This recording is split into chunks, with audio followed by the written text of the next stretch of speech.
Hola, buenas tardes, buenos días o buenas noches, dependiendo en dónde nos estén viendo.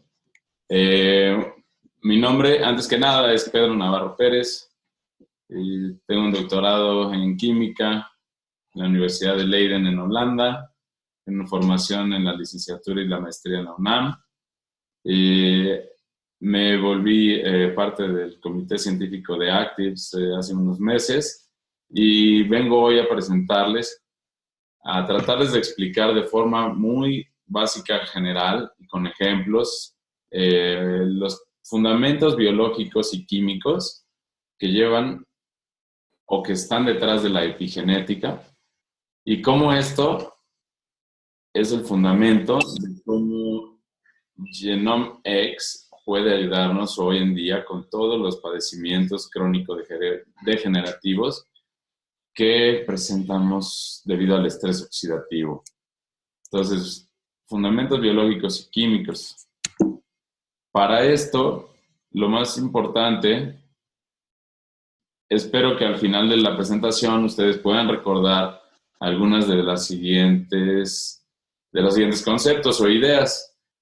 La epigenética es solo una forma nueva de explicar y entender cómo se controla la expresión de nuestros genes dentro de nuestras células y en todo nuestro cuerpo a nivel órgano, ¿no? Entonces, es solamente una definición nueva para la genética vieja. La genética vieja ha cambiado y ahora se llama epigenética. Y eso lo vamos a ver con detalle más adelante.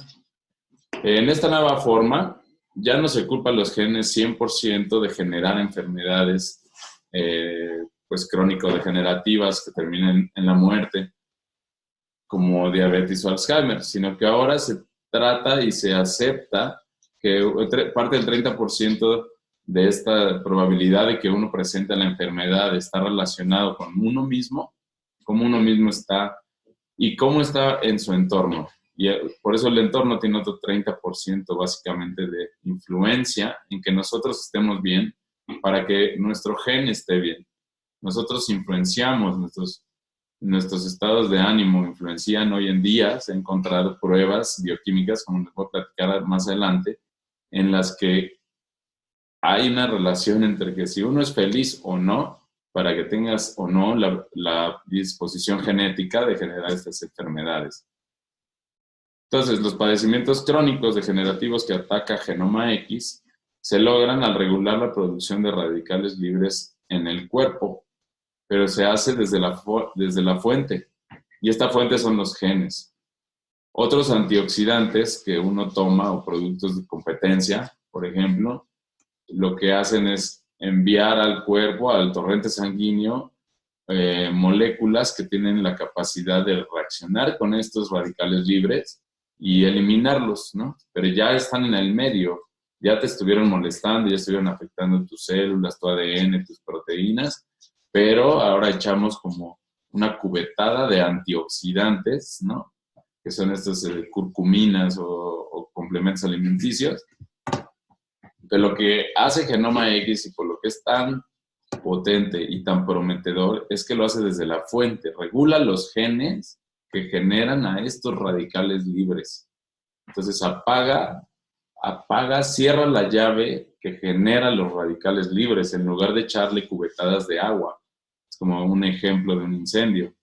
¿Sí? Si hay un incendio en la llave de gas de tu casa, pues tienes que cerrar la llave de gas para que ya no haya incendio. Puedes echarle muchas cubetadas de agua, pero siempre va a estar generándose ese fuego. Entonces es una forma más desde adentro, más efectiva. Entonces, básicamente lo que es epigenética permite regular la expresión de los genes de forma no invasiva y sin mutar al ADN. No estamos hablando de mutantes, que este producto pueda causar una mutación genética. Es de forma no invasiva, con unas reacciones químicas y con el medio. Entonces, para entender la epigenética, nosotros o ustedes que me están escuchando tienen que creer en que nuestro cuerpo está hecho de células. Células son pequeñas como el tamaño del ancho de un cabello, y todo nuestro cuerpo, desde la piel, los ojos, los órganos, las uñas, los dedos, los pies, todo está formado de células. Todas estas células, en este ejemplo, es la célula animal. Compartimos todos los animales, como vacas y perros y gatos. Compartimos que tenemos la mitocondria más que nada. Esta mitocondria es encargada de hacer la respiración celular.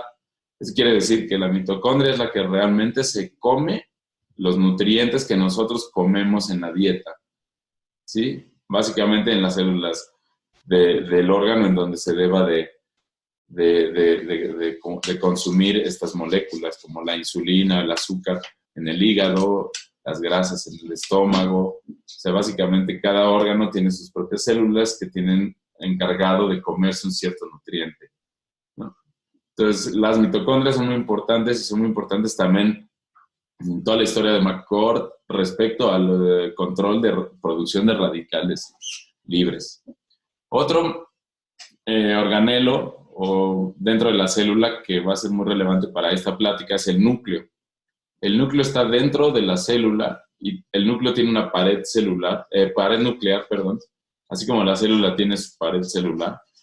La pared celular deja o no, dependiendo de quién es la molécula, la cosa que quiere entrar a la célula, le dice sí o no.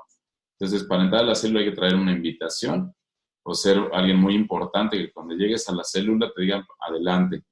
Y todavía para entrar al núcleo es todavía más VIP. Casi ninguna molécula, ningún organelo, ningún compuesto alrededor de la célula o dentro de ella tiene permiso de entrar al núcleo.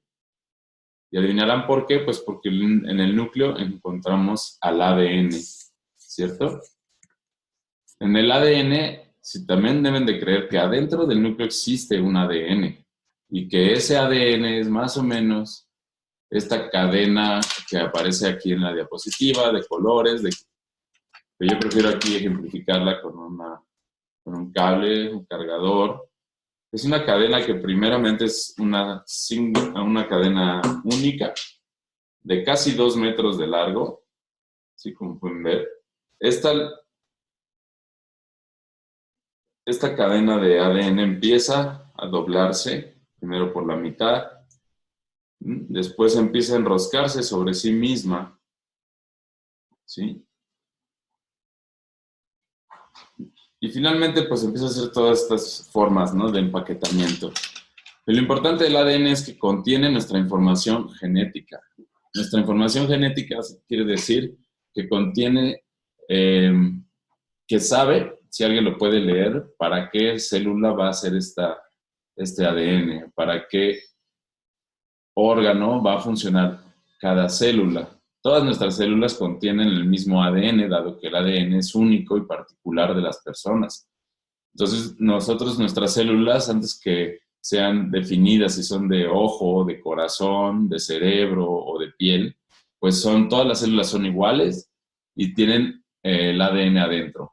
Una vez que las células y que el cerebro, digamos, le dice a esa célula, tú te vas a hacer una célula de corazón, entonces la parte del ADN que codifica, así se llama, que codifica para corazón, se va a expresar y esta célula que no tenía función, que no estaba definida, va a pasar a ser una célula definida, una célula con una función específica y va a formar parte del órgano que le corresponda.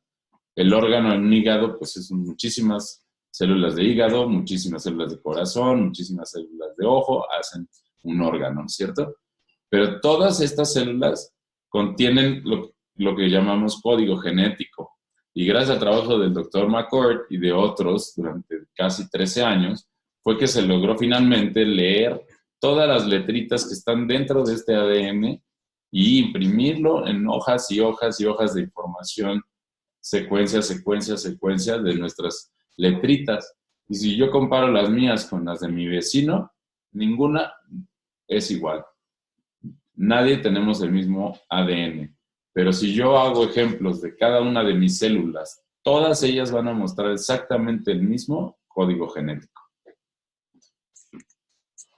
Entonces, lo que planteaba la genética durante el año 2000-2010 fueron los esfuerzos puestos de este proyecto del genoma humano, que McCord estuvo muy involucrado y muchos de sus colaboradores, de que los genetistas al comenzar pensaban, o su intención era designar un gen por cada enfermedad, pues ahora sí que genética, ¿no? Que si había, que iban a encontrar una relación directa entre que si tus papás habían tenido diabetes, tú ibas a tener diabetes, y los hijos de tus hijos, amén, iban a tener diabetes. Entonces, ellos estaban buscando una confirmación de esta teoría porque encontraban mucha relación en que si tu papá había tenido diabetes, tú tuvieras diabetes. Y sí, era lo que se esperaba. Entonces, una vez que se logró leer el ADN en 2003, ya empezarlo a leer cada vez que se quería, en 1 hora o unas 6 horas, dependiendo de la técnica, se hicieron miles de mapeos de personas con enfermedades, obviamente seleccionadas, miles en todo el mundo, y empezar a mapear sus genes para encontrar ciertos patrones o buscando como características dentro del ADN que ellos pudieran asignar o correlacionar con la enfermedad, ¿sí? Sin embargo, pues no encontraron una relación tan directa como se esperaba. Solamente algunas de las enfermedades encontraron una correlación, digamos, de 1 a 1. Un gen genera una enfermedad, como el caso de la enfermedad de Huntington. Es una enfermedad que se llama monogénica. Solo un gen, y está bien identificado. Si está en el ADN, uno es propenso a generar la enfermedad. Pero lo que ya no es un hecho es que la vaya uno a generar. Ahora, movidos por la sorpresa y la desesperación, tuvieron que aceptar que hay muchísimos efectos y condiciones externos del medio ambiente y de uno mismo que afectan en la expresión del código genético, ¿no? Entonces, la aparición de enfermedades genéticas ya no está relacionada directamente con la carga o la predisposición genética en tu código. Algunos de los factores normales, cotidianos del día a día que uno presenta o enfrenta en el día a día, son esos factores como de la alimentación, como del estrés, del ruido, de la contaminación de nuestro ambiente. Y esto se ha encontrado que tiene un efecto sobre la expresión genética, dado que los genes todo el tiempo están cambiando. La expresión genética a etapas tempranas de la edad es diferente a la etapa media, a la etapa tardía. ¿Sí? Nuestras actividades diarias cambian cuando somos niños, adultos y ancianos.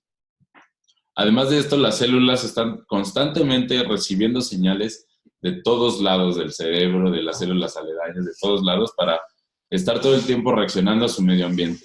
Entonces, si nosotros le empezamos a mandar señales también extras, estas señales del entorno, como aparece aquí en este esquemita, todas estas señales son externas a las cuales el cerebro le manda a la célula de hígado. Además, hay una señal de una discoteca afuera o no sé, ¿no? Algo de externo que también hace que la célula pueda mal funcionar.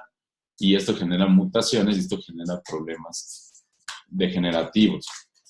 Uno de los ejemplos más claros que se encontraron, con los cuales se dio pie a aceptar en forma muy oficial, digamos, por los grandes genetistas, fue que encontraron que en gemelos idénticos, con la misma carga genética, viviendo en la misma casa, bajo las mismas condiciones de nutrición y de ambiente, actividades físicas, y ambas hacían yoga seguramente y tocaban música y eran muy felices, aún así, una de ellas presentó la enfermedad genética que traía y la otra no.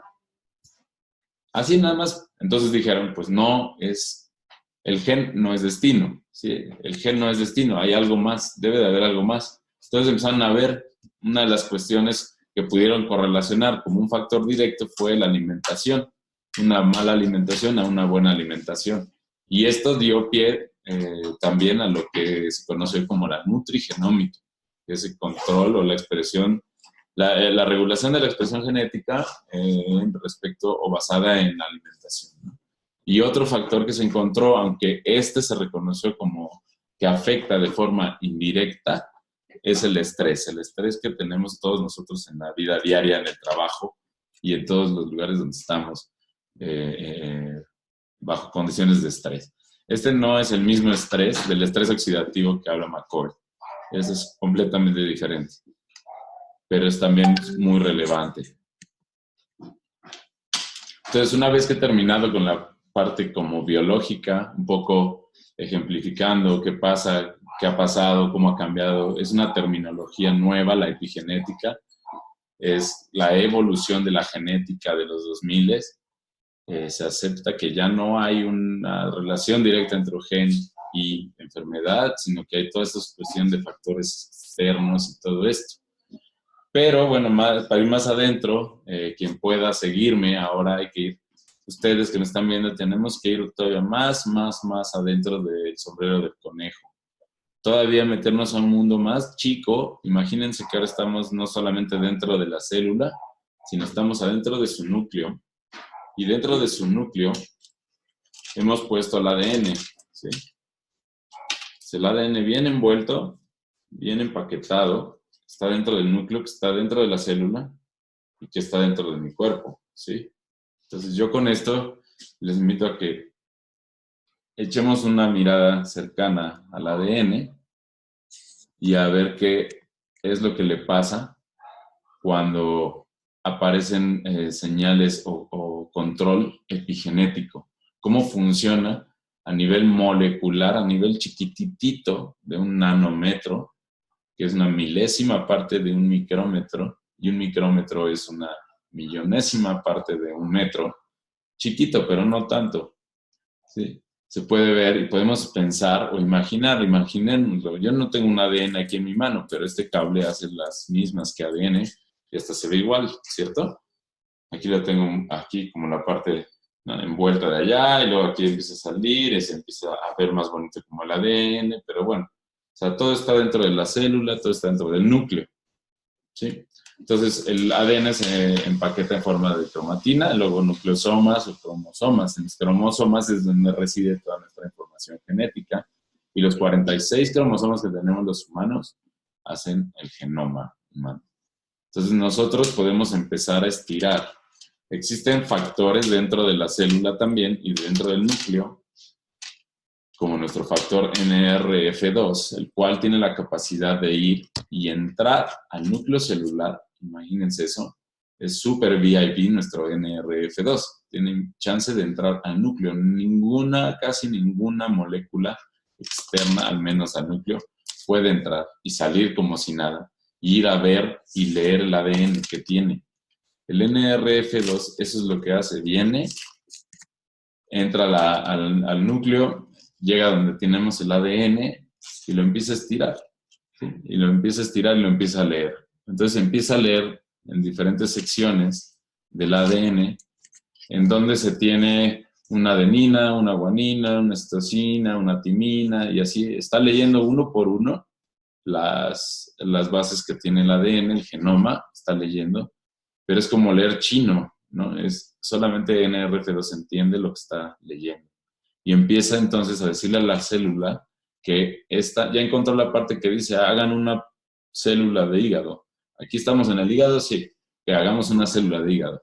Entonces le dice a la célula que genere y empiece a generar células de hígado. Entonces las células, aquí como ven, está la parte de la histona, que es donde se envuelve el ADN del lado izquierdo, y después está la parte del DNA libre, ¿no? Ese es puro DNA, ese es el DNA negro envuelto en las histonas, que son estos círculos rojos. Entonces hay dos partes en el DNA, la parte histona-DNA y la parte DNA solito.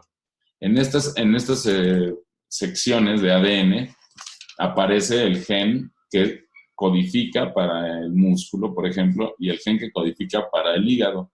Pero en el caso de arriba, en el caso que tenemos una célula de músculo, esta célula de músculo tendrá libre y podrá expresar su gen de músculo para hacer una célula de músculo, mientras que en el mismo ADN, la misma célula, tiene estos grupos metilos que entran y bloquean el gen, evitando que la célula se haga una célula de hígado.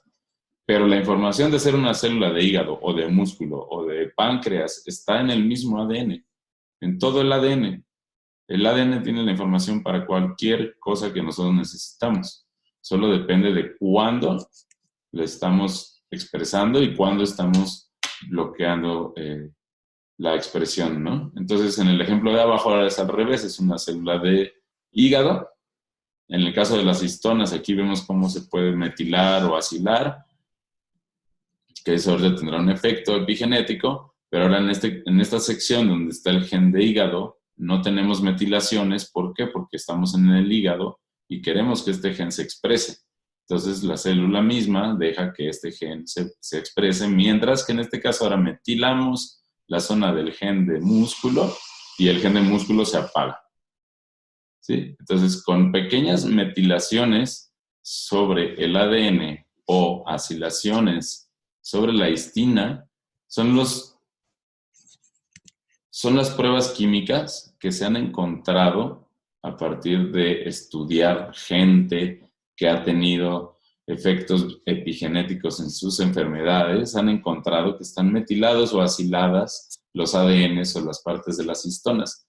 Entonces han logrado correlacionar, obviamente después de hacer muchos estudios, y eso es solamente para concluir esta parte de que si usted presenta, o más bien, si el ADN presenta metilaciones en la zona de ADN libre, va a tener un efecto directo en activar o desactivar la actividad de un gen, hacer una célula de hígado o de músculo, mientras que en el otro caso de la histona puede ser una metilación o una acilación.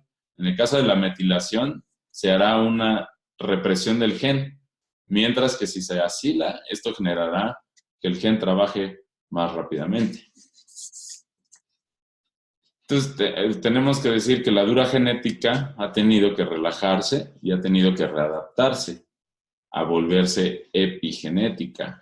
Si no, sería eliminada por la selección natural y pues no es el caso, ¿no? Entonces, toda la terminología y las personas que están trabajando en esto han tenido que aceptar que la predisposición genética no es un destino y retomar ideas de Freud, por ejemplo, de nurture contra nature, en el que dice que nuestro ambiente nos hace más lo que somos que lo que nosotros podemos hacer en nuestro ambiente. Entonces hay que estar muy al tanto en qué ambiente nos movemos, qué gente está a nuestro alrededor, qué situaciones permitimos, de qué nos gusta estar rodeado. Entonces finalmente se identifica epigenética como un inesperado mecanismo suave de mutaciones sin mutar el ADN, que induce un cambio en la expresión del gen. Este suave son los metilos o los acilos que se han relacionado con cambios en la expresión genética de gente que lo ha logrado. Entonces, lo que tenemos en las manos, como Genomics, es un producto que logra la regulación genómica en forma epigenética. El producto mismo logra controlar, aumentar o disminuir la actividad de un gen para mejorar o evitar, prevenir las condiciones de enfermedades crónico-degenerativas. En su formulación se optimiza la concentración de cada uno de los 5 componentes o más que tiene la mezcla, la fórmula del Dr. McCord, y para maximizar el efecto epigenético y regular de forma máxima la expresión de cada uno de los genes. El regulador de genes por excelencia dentro de las células es el factor NRF2 y tiene un amplio espectro de transcripción genética. Esto quiere decir que no solamente lee para 3 proteínas, bueno, puede leer para muchísimas proteínas, pero básicamente las que más afectan son 3 tipos de enzimas y son las que más efecto presentan en nuestra fórmula de genoma X. Uno de los enzimas o grupos de enzimas a las que activan o regula son las enzimas antioxidantes, la conocida catalasa superóxido dismutasa, SOD, que él la encontró, él la nombró y él la reportó por primera vez, las cuales eliminan los radicales libres que están libres por ahí en el cuerpo. La otra tipo o grupo de enzimas son las que regulan la expresión de genes, pero que con efectos antiinflamatorios. Estos efectos antiinflamatorios También tienen que ver con muchas enfermedades nerviosas más que nada, como es esclerosis múltiple, ¿no? Inflamación de los nervios, o sea, muchas enfermedades derivadas de inflamación celular. El NRF2 tiene la capacidad de regular la expresión de estos genes. Entonces, también regula genes antifibróticos, que evita que los órganos, como el órgano del corazón o del pulmón, se fibrolicen y generen, pues obviamente, enfermedades como ataques cardíacos o fibrosis pulmonar, ¿no?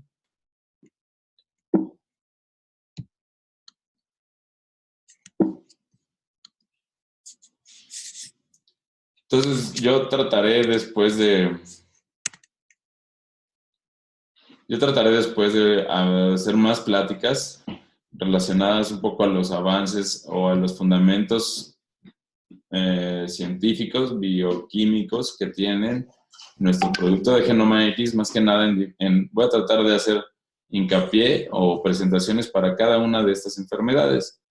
Tal vez sean de 10 minutos, 5 minutos, pero pues bien explicadas con ejemplos como los de ahora, para tratar de dejar claro cómo es que tomar NRF2 o Genomex me ayuda a tener un mejor actividad pulmonar, o mejor circulación, o me ayuda con mis problemas de riñón, ¿sí? Entonces, todo eso lo trataré de ir abarcando. Para cualquier contacto conmigo pueden verme en la mail drpedronavarro@yahoo.com o mi celular, que es 55 40 84 85 96. Y de verdad, si tienen algún prospecto que quiera hablar más al respecto de cómo funciona esto, podemos tener una plática por Skype o por WhatsApp cualquier día, a cualquier hora, y yo estaré feliz de tener, de tener estas pláticas. Y pues antes que nada, antes de terminar y despedirme, pues quisiera decir que esta es una tecnología que va a cambiar al mundo y estamos representándola y empezando el mercado en México. Es una oportunidad única y pues bienvenido a Active si es que es lo que quieres hacer. Así que cuídense, nos vemos pronto. Hasta luego. Deja de grabar.